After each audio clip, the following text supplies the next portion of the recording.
Olá, boa noite. Começa agora o Terra Viva DBO na TV desta quinta-feira, 13 de agosto, com as principais notícias da pecuária brasileira. E a pecuária brasileira selou o seu destino de ser uma das melhores do mundo a partir do encontro nos pastos do nosso país de dois verdadeiros tesouros da natureza trazidos do estrangeiro: o zebu indiano e a braquiária africana.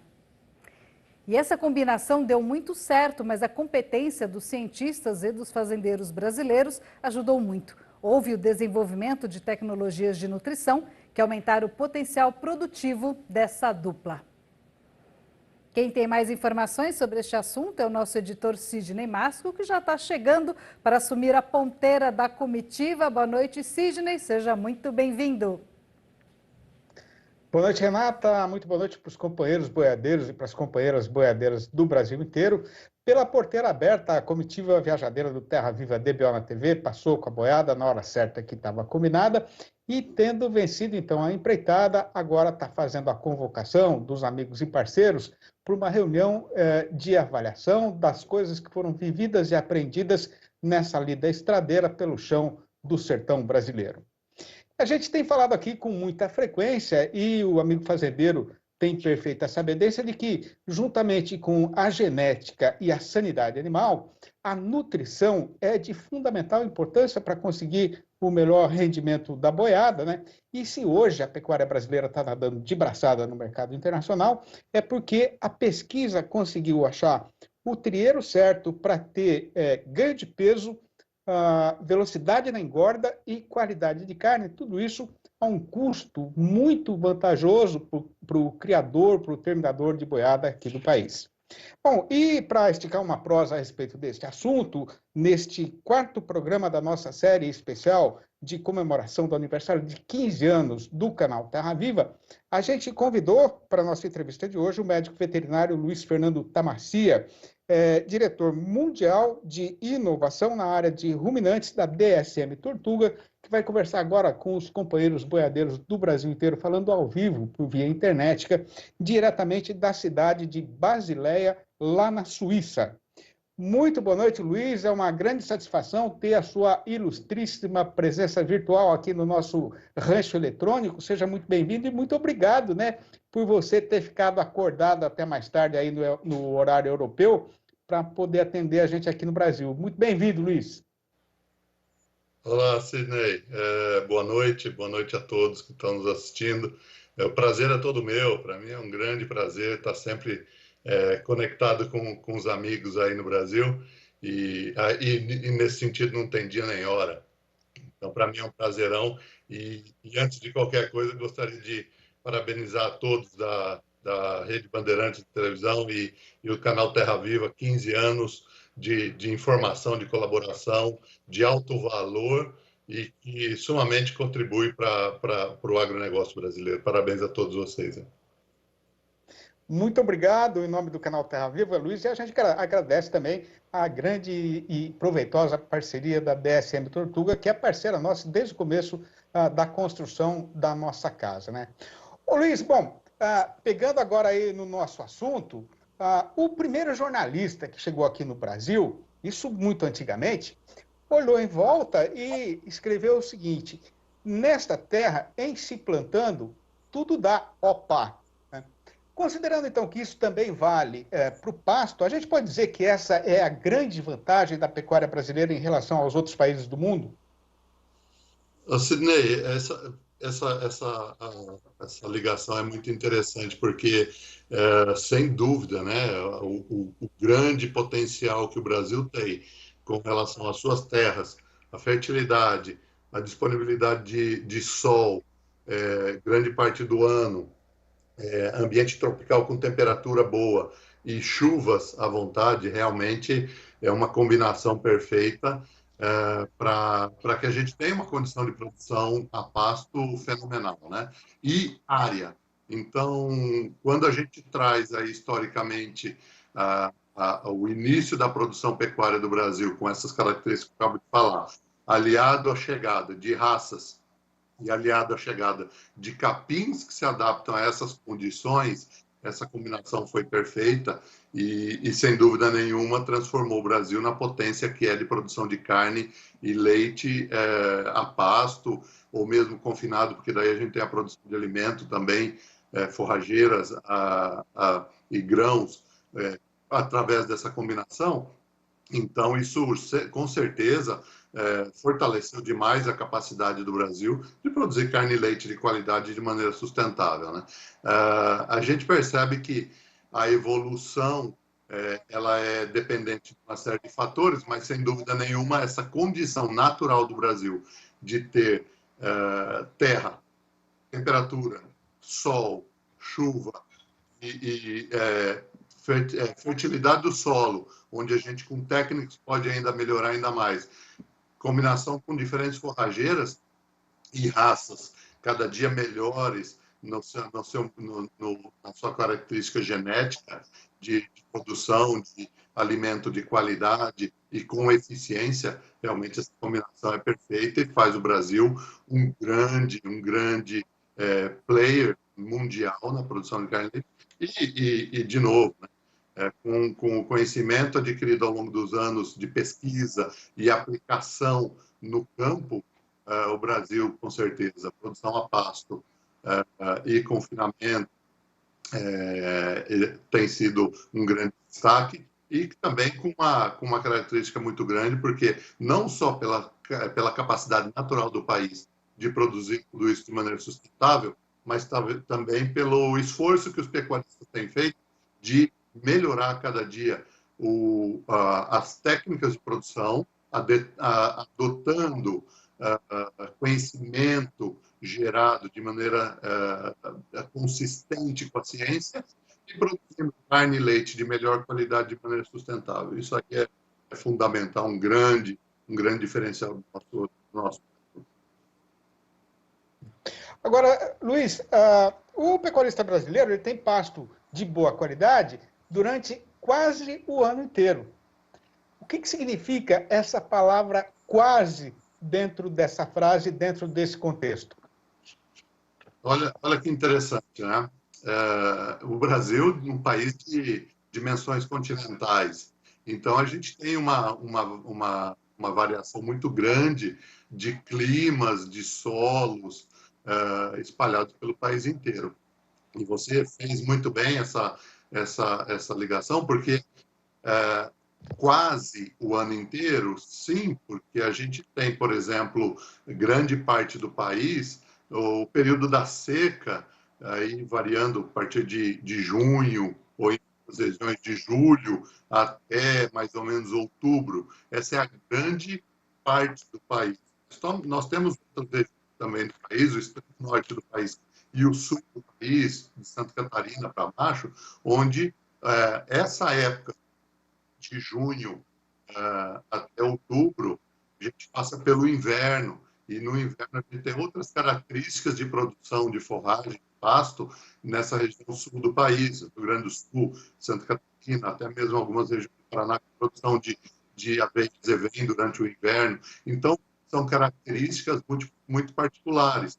Nós temos uma grande parte do país onde temos verão com abundância de forragem, onde o gado ganha peso, as vacas de leite têm condição de produzir muito leite em condição de pasto, mas na época da seca existe aí um desafio, e nesse contexto que entram as técnicas de nutrição para melhorar a produtividade do rebanho, seja de carne e leite. E exatamente no Rio Grande do Sul, no Paraná e Santa Catarina, onde a gente tem aí tecnologias muito avançadas, um conhecimento dos técnicos de campo, os cientistas que trabalham em prol da produção de carne e leite, eles têm um conhecimento já e uma aplicação prática desse conhecimento muito grande para produzir forrageiras no inverno e aumentar ainda mais a produtividade do rebanho. Então, tudo isso faz parte dessa diversidade. Nós temos o Nordeste, por exemplo,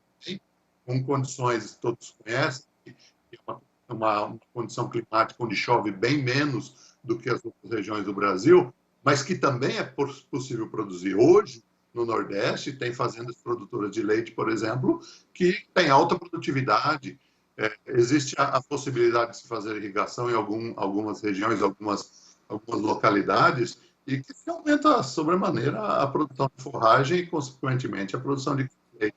Então, isso tudo é parte desse imenso Brasil, com sua capacidade imensa de produção de carne e leite de maneira sustentável e de qualidade. Ô, Luiz, agora o que o setor de nutrição animal de que forma, né, o setor de nutrição animal está ajudando aí a diminuir, a minimizar a produção de gases de efeito estufa pela pecuária brasileira? Sidney, esse ponto é super importante, porque o Brasil, de novo, né, o Brasil tem uma produção bastante eficiente de produção de carne e leite. Nós temos técnicas, nós temos rebanho, nós temos gente trabalhando de sol a sol, dia a dia, na produção de leite e de carne. E, consequentemente, ao longo da história, nós observamos uma evolução nos índices produtivos. Então, a primeira coisa, quando a gente fala de sustentabilidade é sempre muito importante posicionar que se trata da questão ambiental, econômica e social, né? Então, veja só, que ao longo da evolução da produção de carne e leite do Brasil, a gente observa a melhoria dos índices produtivos, ou seja, produção de carne por hectare, melhor rentabilidade do produtor, melhor produção de leite, qualidade do leite, o rebanho está mais eficiente, a produtividade por animal também tem evoluído, a qualidade genética tem evoluído. Tudo isso é importante porque, no final, a gente tem produzido mais carne e mais leite numa área menor, ou seja, nos últimos anos a gente tem observado que a área de pastagem tem diminuído, mas a produtividade não tem, ela tem crescido. Ou seja, a gente tem sido mais eficiente na produção de carne e leite do que no passado. Então, isso significa dizer que nós estamos produzindo mais, os animais emitem, sim, gases de efeito estufa, por exemplo, metano e CO2, isso é normal, é parte do sistema digestivo dos animais, né, produção, fermentação no rumo e produzir metano. Porém, nós estamos produzindo mais. Então, quando a gente pega essa taxa de emissão de gases de estufa por unidade produtiva, seja quilos de carne ou quilos de leite produzido ou por área, nós estamos sendo cada vez mais eficientes e produzindo alimento de uma maneira que a gente emite menos por unidade produzida. Então, isso tudo faz uma diferença tremenda, porque a gente tem que produzir no futuro no ambiente. E o que o produtor mais quer é cuidar do seu rebanho e cuidar da sua terra tão bem quanto ele cuida da sua família. Então, isso é parte do sistema de produção brasileiro. E, além disso, a nutrição ela entra com um papel muito importante nessa questão de emissão de gases de efeito estufa, porque a gente tem hoje aditivos que podem melhorar não só a produtividade, mas também reduzem diretamente a emissão de gases. Posso trazer um exemplo, nós temos trabalhado já há 11 anos num projeto chamado Projeto Clincal, onde a gente desenvolveu uma molécula que reduz, no mínimo, 30% da emissão de metano, que é o principal gás de efeito estufa proveniente dos ruminantes, dos bovinos. E essa molécula, ela exatamente nasceu por esse conceito, que nós podemos diminuir a emissão de metano pelos bovinos diretamente, além de todas as técnicas de genética, de nutrição, de manejo, de integração lavoura-pecuária, floresta, que tem hoje já super desenvolvido no Brasil, né? Então, tudo isso faz parte. A evolução da produção de carne brasileira e leite tem sido um grande diferencial do Brasil na produção sustentável e, é claro, com um grande potencial de alimentar o mundo todo. Muito bom. Luiz, eu queria agradecer demais a sua participação aqui no nosso programa, uma satisfação conversar com você. Tinha muito mais coisa para a gente falar, evidentemente, mas você sabe que o nosso tempo é apertadinho, então muito obrigado, grande abraço para você, um grande abraço para o pessoal aí da DSM Tortuga e até a próxima. Valeu, Sidney, um grande abraço a vocês, um abraço a todos e parabéns mais uma vez pelos 15 anos da Terra. Muito obrigado. E a gente volta agora para os nossos estúdios no bairro do Morumbi, aqui na capital paulista, com a companheira Renata Afonso. Obrigada, Sidney. Daqui a pouco você volta com mais informações. E a Associação Brasileira de Proteína Animal divulgou nota nesta quinta-feira sobre as informações das autoridades chinesas de Shenzhen, na China, de possível vírus em embalagem de asa de frango importada do Brasil. Segundo a nota, ainda não está claro em que momento houve a eventual contaminação da embalagem e se ocorreu durante o processo de transporte e de exportação. O Ministério da Agricultura ressalta que, segundo a Organização das Nações Unidas para a Agricultura e Alimentação e a Organização Mundial da Saúde, não há comprovação científica de transmissão do vírus da Covid-19 a partir de alimentos ou embalagens de alimentos congelados. Vamos agora para um rápido intervalo e na volta as informações do mercado do boi gordo e as cotações do dia. Até já. Estamos de volta com o Terra Viva DBO na TV. E voltamos a conversar com o editor Sidney Masco para saber como ficou o comportamento do mercado do boi gordo nesta quinta-feira em todo o país. Sidney, é com você. Obrigado, Renata. E sem querer parecer relógio de repetição, mas tendo sabedência de que existe efetivamente esse risco, o que tem para ser contado para o companheiro boiadeiro que está sentado aí na frente da televisão é que, assim como já tinha sido acontecido na quarta-feira, nesta quinta, o carretão continuou embicado no rumo de subida do estradão. A explicação para esta situação, para a firmeza da cotação, conforme tem sido falado aqui, dia sim e outro também, é, em primeiro lugar, o forte apertamento na oferta de gado terminado no Brasil inteiro.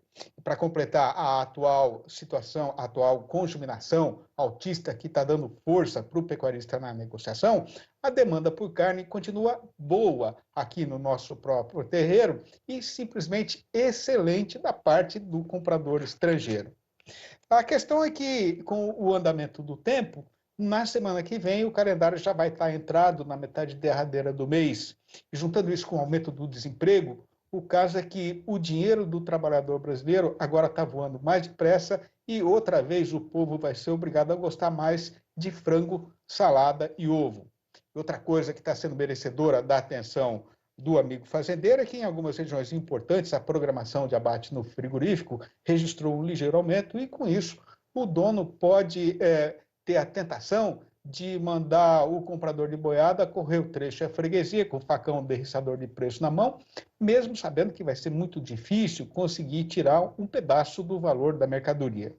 Juntando tudo e peneirando bem, o caso passado foi que no balanço do dia da Scott Consultoria foram registradas mudanças nas cotações em 9 das 32 regiões pesquisadas em todo o Brasil e em todas elas a arroba subiu.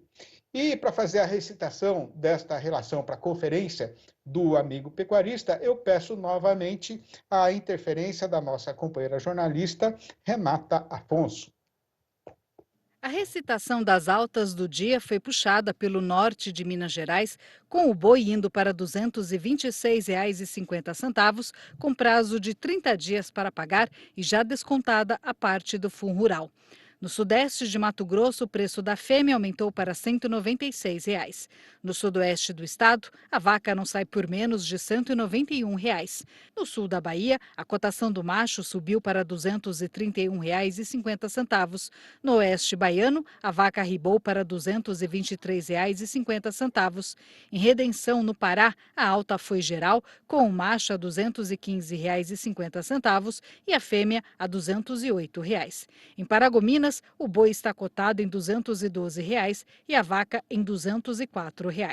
No norte do Tocantins, quem quiser comprar vai ter que pagar pelo menos R$ 221,50 pelo macho e R$ 210 pela fêmea. No sul do estado, o novo preço do boi é de R$ 216,50. Aqui no estado de São Paulo, tanto em Barretos quanto em Araçatuba, o mercado continuou estável, com o macho sendo falado na base de R$ 224,50 por arroba. Tá certo, então, resolvida a questão da cotação do boi gordo, o companheiro boiadeiro faz o favor de fechar a caderneta e guardar a caneta para apreciar a recitação do versinho do dia, lembrando que o tema desta semana é boiada e boiadeiro. Vai ouvindo. Eu sou domador afamado na freguesia por ser conhecedor da lida mansadeira de montaria, mula puladeira e cavalo trotão na minha mão tão sem carreira. Depois de ganhar um lombo, eu não deixo mais a sela ficar vazia. E eu não digo isso por vaidade, mas é que eu tenho a habilidade de conquistar do animal a sua amizade e simpatia, sem nunca precisar de usar contra ele algum tipo de valentia. Tá certo, então eu vou dando por arrematada a minha participação nesta função de hoje, me despedindo dos companheiros com um grande abraço e devolvendo a palavra para a minha amiga e colega Renata Afonso. Muito obrigada, Sidney. Amanhã você volta trazendo mais informações para a gente. E o DBO de hoje fica por aqui. Muito obrigada pela sua companhia. Nós voltamos nesta sexta-feira com a reprise desse programa às 6h30 da manhã e com um noticiário novo a partir das 7h45 da noite. Até lá!